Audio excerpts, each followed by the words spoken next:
저희들은 어머니 뱃속에서 태어나서 또 이 세상을 떠날 때까지 참 많은 활동을 합니다. 기본적으로는 의식주를 위해서 살아가지요. 먹고 마시고 또 이 일을 위하여서 땀 흘립니다. 그런데 그 활동 중에 또 어려서부터 빠짐없이 하는 우리 삶과 뗄래야 뗄 수 없는 활동이 하나 있는데 그것은 무엇이냐면 계산하는 삶입니다. 여러분, 계산하지 않으면 규모가 없어지지요. 낭비하게 됩니다. 또 곤경에 처하게 될 때도 있습니다. 특별히 요즘같이 식료품값 오르고 아이들 학원비 오르고 여러 가지 물가가 다 오르는데 한 가지 안 오르는 게 있답니다. 그건 우리의 소득이지요. 우리 월급. 그렇게 오르지 않는 소득, 그 가운데에서 생활을 하려다 보니 늘 팍팍합니다. 제가 아는 지인도 그래서 어떻게 하면 잘 살 수 있을까? 어떻게 하면 살림살이가 좀 나아질 수 있을까? 근데 어떤 사람이 가계부를 썼다는 말에 제 지인도 가계부를 쓰기 시작했답니다. 아니나 다를까 정말 한 4, 5개월 정도 되니까 가계부를 쓰기 시작한 지 일정 시간이 지나서 월급은 똑같은데 소득은 변함이 없는데 여유 자금이 생기는 것이죠. 그리고 그 자금을 모으기 시작했고 돈이 모이니까 재미도 솔솔했답니다. 그렇게 5개월, 6개월 시간은 흘러가는데요. 어느 날 갑자기 문득 제 지인의 마음에는 좀 불편한, 좀 이상한 생각이 들었다는 것이죠. 예전에는 식구들과 함께 외식하는 게 그렇게 어렵진 않았습니다. 특별한 날이 아니어도 함께 웃으며 이런저런 맛있는 음식을 먹으면서 담소 나누기도 했답니다. 그런데 가계부를 쓰기 시작하면서는 왜 외식을 해야 되는지, 하게 되더라도 굳이 그렇게 비싼 걸 먹어야 되는지 꼼꼼하게 따지기 시작하는 것이죠. 예전에는 아이들이 장난감을 사달라고 과자를 사달라고 하면 그렇게 개의치 아니하고 흔쾌히 사주던 것도 왜 이 아이는 철이 안 들어서 여전히 저렇게 군것질 타령을 하는지 못마땅하고 안 되라고 얘기하고 나무라고. 예전에는 웃음기 가득했던 집안에 뭔지 모를 긴장감이 흐르고 넉넉했고 그래도 좀 포근했던 분위기가 차가워지고 냉랭해지는 걸 느꼈답니다. 저금 통장에는 잔고가 늘어나고 있었지만 그 가정의 웃음기가 왠지 모르게 사라졌다는 것이죠. 자신도 모르게 그 계산을 하다 보니까 모든 것이 그 가족의 웃음, 가족과 함께하는 시간들이 계산기로 드러나는 것이죠. 깍쟁이가 되는 듯 느꼈답니다. 그래서 제 지인이 결국 가계부 쓰는 것이 유익이 있지만 더 큰 유익을 위해서 그냥 그만 쓰게 됐다는 얘기를 제가 들었습니다. 벌써 저희가 3월이 됐는데요. 또 대부분 많은 사람들이 건강을 위해서 연초되면 시작하는 게 이제 다이어트죠. 살을 빼는 것입니다. 살을 빼면 유익이 있습니다. 그런데 이 다이어트를 하다 보면 자연스럽게 뭘 계산하는 분들이 계시냐면 칼로리를 계산하는 분들이 계세요. 이 음식은 몇 칼로리, 이 음식은 몇 칼로리. 그래서 이것을 먹으면 내가 얼마나 운동을 더 해야 되는지. 그래서 계산을 하다 보니까 살이 빠집니다. 비만이었던 몸이, 과체중이었던 몸이 정상 체중이 되면서 몸도 가벼워지고 삶의 의욕도 생기고 건강해지는 느낌도 같습니다. 좋습니다. 근데 문제가 생기는데요. 그렇게 다이어트를 하는 사람, 칼로리 계산하는 사람 옆에 있는 이들은 조금씩 스트레스를 받곤 합니다.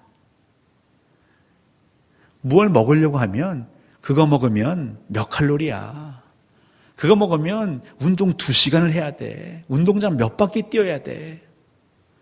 아니, 맛있게 좀 산의 진미를 즐기려고 하는데 그걸 칼로리로 계산하니까 그냥 입맛이 뚝뚝 떨어지는 거죠. 계산. 이것은 분명 유익이 있습니다. 하지만 그 계산이 도를 지나치면 언젠가부터는 우리에게 짐으로, 부담으로 다가오게 되는 것이죠. 계산은 서로 잘 사이좋게 지내는데 유익하지만 때로는 그 계산 때문에 서로의 계산이 틀리기 시작하고 어긋나기 시작하면 다투는 이유가 되기도 합니다. 오늘 출애굽기 17장의 이스라엘 백성들이 왜 모세와 다툴까요? 바로 이 계산 때문입니다. 한번 알아볼까요? 이스라엘 백성들이 400년 넘도록 지냈던 그 애굽, 그 이집트. 근데 이 애굽 이집트는요, 계산이 철두철미한 나라였습니다. 이 나일강이 범람함으로 그곳에서 농사하고 또 그곳에서 풍요로운 문명을 일군 이 이집트는 이 계산, 수학, 기하학이 정말 필수 불가였습니다. 강이 넘치면 내 땅이, 예전의 땅이 어디서부터 어디까지였는지 측량을 해야 되는데요. 이것은 대충 할 수가 없지요. 왜 대충 하면 내 땅이 적어질 수도 있고요. 남의 땅이 많아질 수도 있기 때문입니다. 그래서 손해보지 않으려고 철저히 그 땅을 측량하다 보니까 수학이 발달합니다. 어떻게 하면 그 논밭에 물을 댈까, 관계시설을, 또 그렇게 소득을, 그렇게 수확한 그 곡물들을 저장하고 또 배분 분배하고 이 모든 것을 위해서 철저한 계산을 이집트는 해왔습니다. 그것뿐만이 아닙니다. 이집트는 중요한 건축물을 지으면서도 이 수학, 기하학을 활용했죠. 지금도 풀리지 않는 그 피라미드의 신비, 아주 탁월한 계산이 그 안에 들어가 있습니다.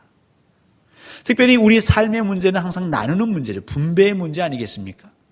그래서 이집트에서는요, 이 단위 분수라는 산술 계산을 많이 썼는데 그 이유는 지금처럼 현금으로 나누는 것이 아니라 물건, 현물로 나누기 때문에 빵도 나눌 때 정확하게 나눠야 되는 것이기 때문에 이 단위 분수 계산, 그러니까 철저히 계산을 했던 민족인 것이죠. 그렇게 계산을 하다 보니까 낭비를 줄일 수 있었고 그렇게 계산하다 보니까 이집트는 정말 탄탄한 문명이 되었습니다. 그런데 문제는 이 계산이라는 것이 서로 맞을 때는 화평하고 웃지만 이 계산이 틀리기 시작할 때부터는 얼굴을 붉히게 되는 것이죠. 이스라엘 백성들이 그런 애굽에서 400년 넘게 생활했던 것입니다. 그래서 이 이스라엘 백성들의 마음 안에는, 생각 안에는 이 계산하는 삶이 그냥 본능적으로 내재되어 있는 거죠. 오늘 저희가 읽은 출애굽기 17장 이전에 15장, 16장은 계속 연결되고 있습니다. 이스라엘 백성들이 홍해를 건너기 전 이 바로의 애굽의 군대가 뒤쫓아왔습니다. 이 죽음의 위협 앞에 있던 이스라엘 백성들, 하지만 하나님께서 권능의 손을 펼치사 홍해를 가르셨고 그들이 무사히 건널 수 있었죠. 계산하는 삶, 내게 이해 타산이 내게 유리한지 불리한지 따지는 이스라엘 백성들, 죽음의 위기에서 살았습니다. 내게 이익이 되었습니다. 그러더니 그들은 정말 하나님을 높이고 찬양했습니다. 사실 15장에 있는 모세의 찬양시, 미리암의 찬양시, 우리는 진정한 예배인 줄 알았는데 웬걸요, 15장 끝에 가보면요, 그 홍해를 건넌 지 얼마 되지 않아서 그 수루 광야로 들어가는 3일길 되어서 마실 물이 없자 바로 대번에 모세를 향하여 원망합니다. 16장에 가보실까요? 이 이스라엘 백성들이 신광야라는 곳에 이르렀는데요, 그곳에 가서 먹을 것이 다 떨어졌습니다. 양식이 없습니다. 그러자 이번에도 그들은 홍해를 가르셨던 그 전지전능한 하나님은 온데간데 없고 모세를 향하여 원망합니다. 불평합니다. 그러면서 뭐라고 말하냐면 왜 우리를 애굽에서 이끌어내어서 이렇게 고생을 시키십니까? 우리가 살던 그 애굽에는 먹을 게 풍족했는데 말이죠. 이 이스라엘 백성들 염치가 없습니다. 하나님께서 그냥 이들을 이끌으신 게 아니라 이스라엘 백성들의 신음소리를 들었습니다. 이스라엘 백성들이 그 애굽 땅에서 얼마나 고통스러웠는지, 하나님, 언제까지 저희가 이 노예 생활을 해야 됩니까? 하루 세 끼 먹기는 하지만 이것이 인간의 삶입니까? 인간다운 삶을 살게 해주십시오. 하나님의 선민, 거룩한 백성의 그 자유를 만끽하게 해주십시오라는 그 부르짖음, 그 탄원, 그 신음소리를 하나님이 들으셨기에 이스라엘 백성들을 애굽에서 이끌어내셨습니다. 그런데 지금 먹을 것이 없다고, 양식이 없다고 과거에 그들이 했던 얘기들은 다 새까맣게 잊어버리고 먹을 걸 내놓으라고 하나님을 향해서, 특별히 모세를 향해서 마구마구 추궁하고 있습니다. 하나님은 그들을 비난하지 아니하시고 만나와 메추라기를 내리셨습니다. 자기들의 이해가 충족되니까 또 사그라진 것이죠. 그러면 17장에 와서 이제 뭔가 좀 행복한 이 이스라엘 백성들의 여정이 시작될 줄 알았는데요. 그 기대는 1절부터 여지없이 깨지는 것이죠. 다시 이스라엘 백성들이 마실 물이 없자 이번에 어떻게 합니까? 아니, 똑같은 문제가 다시 발생했으니까 예전에 문제가 돼서 이걸 개선 요구했는데 다 시정된 줄 알았습니다. 근데 웬걸요? 또 물이 없자 이 이스라엘 백성들, 자기들의 계산이 맞지 않으니까, 자기들에게 불이익이 돌아오니까, 자기들이 불편하니까 이번에는 원망 불평 정도가 아니라 모세에게 싸움을 걸어옵니다. 오늘 성경은 다투었다라고 말하고 있습니다. 근데 그 다투는 정도가 단순히 말다툼이 아닙니다. 어느 정도로 심각했냐면 모세가 4절에서 여호와 하나님께 나아가 기도하기, 그 대목에서 이렇게 말합니다. 하나님이시여, 이제 조금 더 있으면 이 이스라엘 백성들이 돌을 던져 저를 칠 것 같습니다.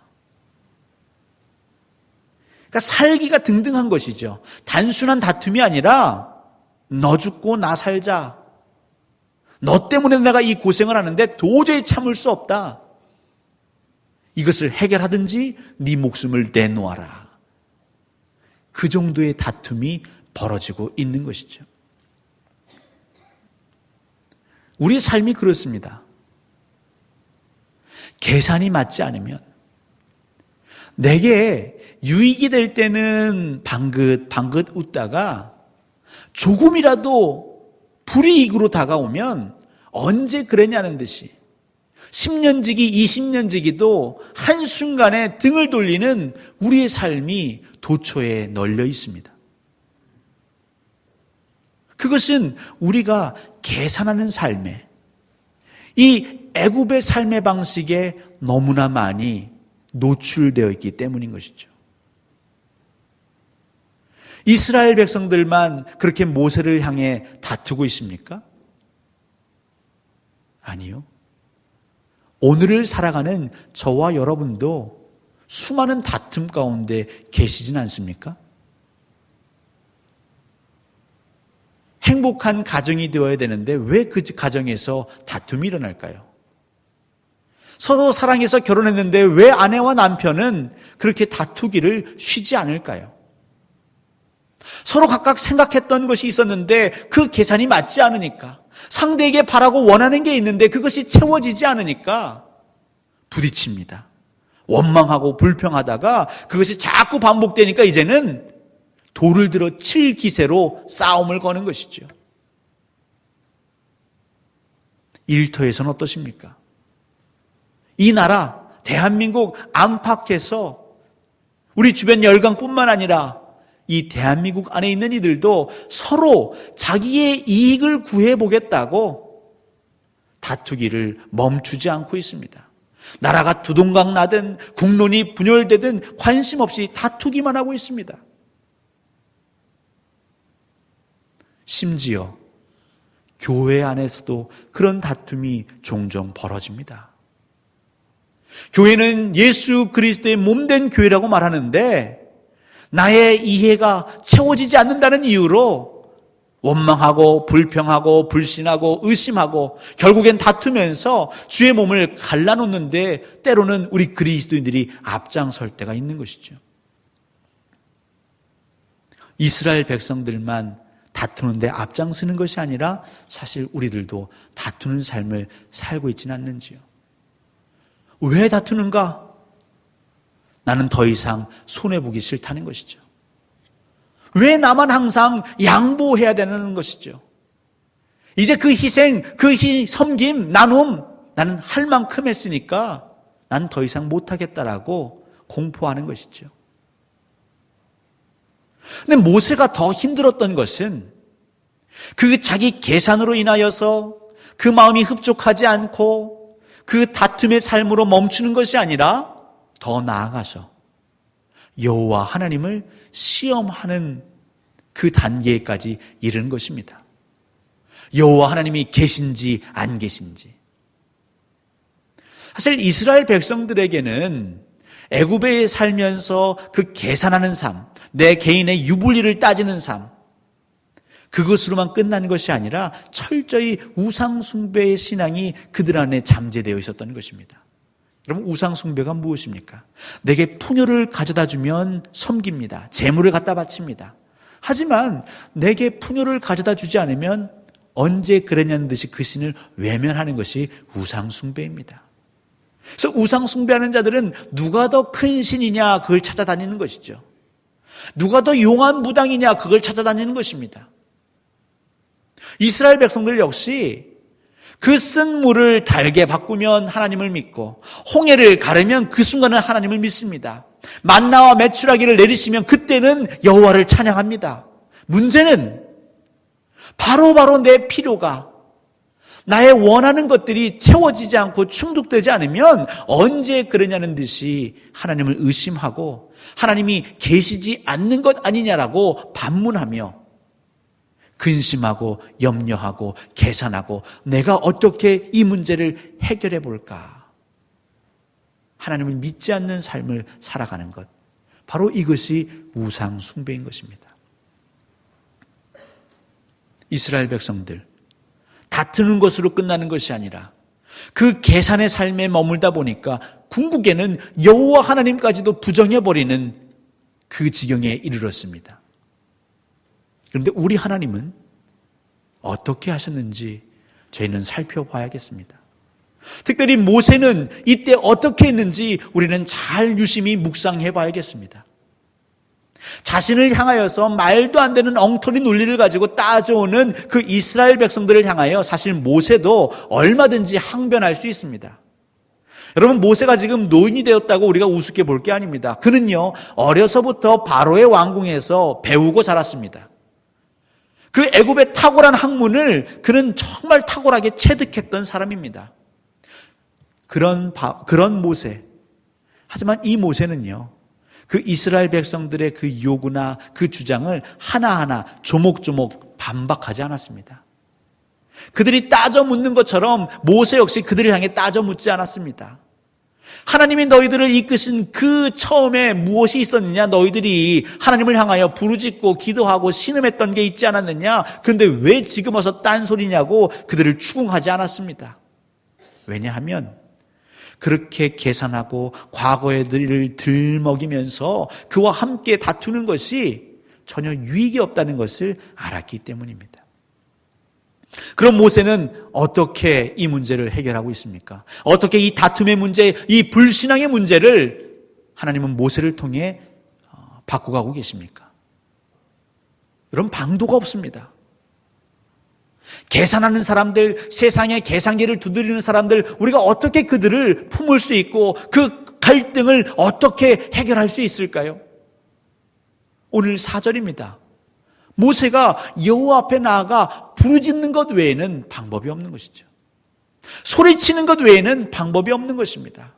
그 억울한 마음, 말로 설명할 수 없고 말로 저들을 설득할 수 없는 그 답답함을 하나님 앞에 나아가서 다 토해내는 것 외에는 방법이 없는 것입니다. 모세는 계산하지 않았습니다. 모세는 이것이 나에게 유리한 것인지 불리한 것인지, 특별히 저 이스라엘 백성들의 저 불평과 원망과 돌로 쳐 나를 죽이려 함이 내게 얼마나 불리하고 내가 정말 답답하고 억울함, 그것을 얘기하지 않았습니다. 하나님, 어떻게 이럴 수 있습니까? 하나님이 이 문제를 어떻게 해결해야 되겠습니까? 여러분의 가정에, 여러분의 일터에, 특별히 이 나라의 이 문제, 여러분 정말 부르짖어 보십시오. 하나님께 어찌해야 합니까? 한번 부르짖어 보십시오. 여러분의 부르짖음에 하나님은 응답하십니다. 그 모세의 부르짖음에 하나님이 응답하기 시작하십니다. 그 응답은 예전에 나일강을 쳤던 그 지팡이를 들고 나오라. 그리고 그 호렙산에 있는 그 반석, 내가 그 위에 서서 너에게 가르칠 그 반석을 치라라고 말씀하십니다. 먼저 왜 하나님은 그냥 너의 그 지팡이를 가지고 나오라 하면 될 텐데요, 왜 나일강을 치던 지팡이라고 언급하셨을까요?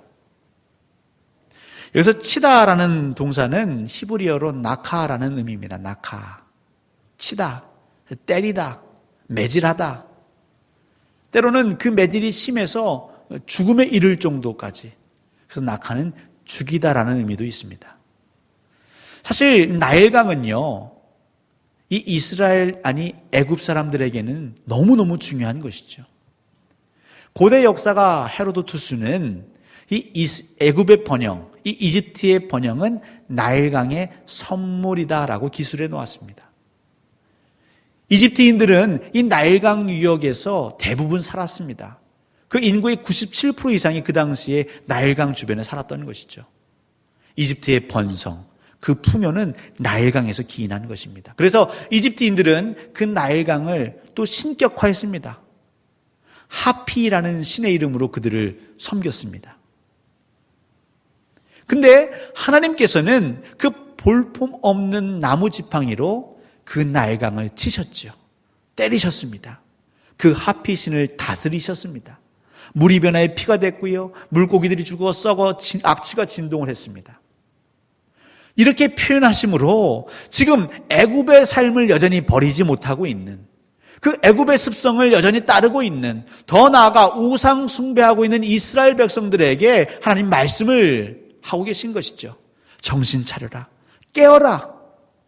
너희들이 지금 몸담고 있는 그 삶의 태도와 마음은 과거 우상 숭배와 다를 바가 없다. 모세야, 그 지팡이, 그 우상을 다스리고 그 불신앙을 다스렸던 그 지팡이, 그것을 가지고 이 반석을 치라. 저희 같으면 그렇게 여러 번 얘기했는데도 말을 듣지 않으면 책망하고 벌을 내릴 것 같습니다. 근데 우리 하나님은 반석을 치라고 얘기하십니다. 구약 성경에서 이 반석은 굉장히 자주 하나님을 의미하는 표현으로 쓰입니다. 신명기 32장 4절을 읽어드리겠습니다. 그는 반석이시니 그가 하신 일이 완전하고 그의 모든 길이 정의롭고 진실하고 거짓이 없으신 하나님이시니 공의로우시고 바르시도다. 하나님은 반석이시다. 공의롭고 정의로우시다. 뿐만 아닙니다. 사무엘하 22장 3절, 내가 피할 나의 반석의 여호와시요 나의 방패시요 나의 구원의 뿌리시요 나의 높은 망대시요 그에게 피할 나의 피난처시요 나의 구원자시라. 나를 폭력에서 구원하셨도다. 여러분, 성경 읽다가 반석을 찾아보십시오. 굉장히 많은 단어가 나옵니다.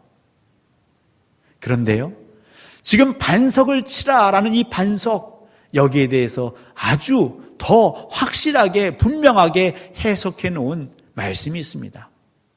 고린도전서 10장 1절부터 4절입니다. 제가 읽어드리겠습니다.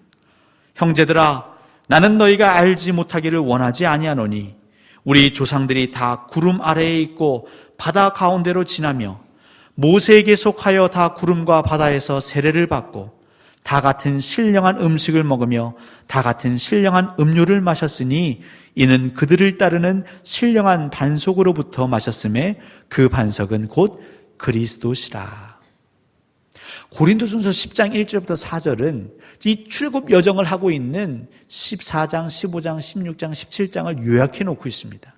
특별히 마지막에 그 반석을 치라 하는 그 반석을 아주 분명하게, 명확하게 그는 그리스도시라라고 얘기하고 있는 것이죠. 잘못은 이스라엘 백성들이 했는데요.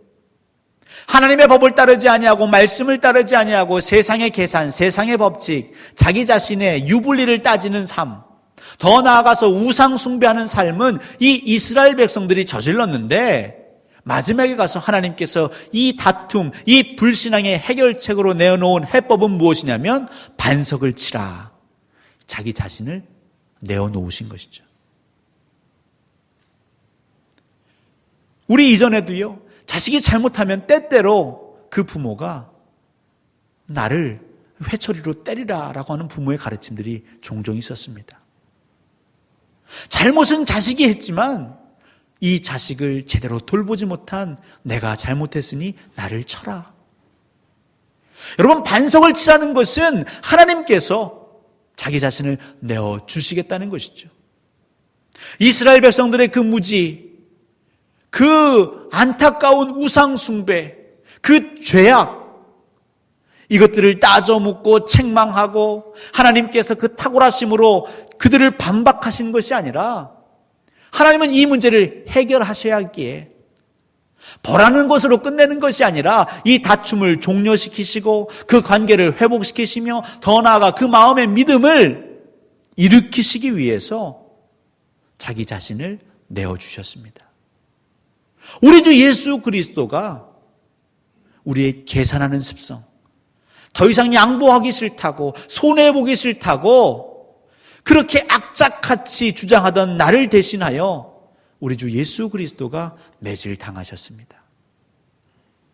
그분이 채찍에 맞으셨습니다.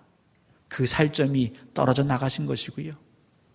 그 허리에 창에 찔려 물과 피를 다 흘리셨습니다. 그 손과 발은 가시못에 박히신 것이죠. 반석을 치라. 하나님은 우리를 지금 이 순간도 원망하지 않고 계십니다. 오히려 내가 너희들을 위해서 어떻게 하면 그 마음, 그 계산하는 마음을 다 내려놓고 나와 함께 이 하나님의 영광된 십자가의 길을 걷겠냐며 나를 치라고 말씀하십니다. 하나님은 오늘 우리에게 무엇을 바라고 계실까요? 다툼이 팽배한 이 세상, 다툼을 넘어 불신앙 우상 숭배가 넘쳐나는 이 마지막 때를 살아가는 우리 그리스도인들이 어떻게 살아가기를 원하실까요? 여러분 안에 아직도 손해보기 싫은 나의 육신의 정력과 안목의 자랑, 이세계의 자랑을 위해서 여전히 계산하고 계신 게 있습니까? 여러분, 그 계산으로는 우리가 화목을 이룰 수 없습니다. 평강을 이룰 수 없습니다. 행복을 추구할 수 없습니다. 그것을 내려놓으라 말씀하십니다. 예수 그리스도가 우리 죄를 대속하시기 위해 십자가를 지심처럼 이 땅의 그리스도인들이 우리의 가정과 일터와 교회와 나라와의 민족을 위해서 하늘의 미랄, 썩어지는 미랄이 되기를 우리 하나님은 요청하고 계십니다. 로마서 5장 10절부터 11절 말씀입니다. 곧 우리가 원수 되었을 때에 그의 아들의 죽으심으로 말미암아 하나님과 화목하게 되었은즉 화목하게 된 자로서는 더욱 그의 살아나심으로 말미암아 구원을 받을 것이니라. 그뿐 아니라 이제 우리로 화목하게 하신 우리 주 예수 그리스도로 말미암아 하나님 안에서 또한 즐거워하느니라. 아멘. 우리의 즐거운 삶, 평강과 기쁨, 희락이 넘치는 삶, 내 자신을 내려놓을 때에 여러분의 계산기를 이제 그만 두드리시고 내려놓을 때에 그리고 하나님 말씀을 따라 이것이 손해보는 것 같고 나 자신을 희생하는 것 같지만 그래도 묵묵히 믿음으로 순종할 때에 우리를 통하여 화목이, 화평이, 평강이 넘쳐날 줄 믿습니다. 여러분의 가정에, 여러분의 일터에, 특별히 우리가 있는 교회와 이 나라, 이 민족에 주님 주실 그 화평이 우리의 내려놓음으로 인하여 가득 차고 넘치기를 주님의 이름으로 간절히 축원합니다.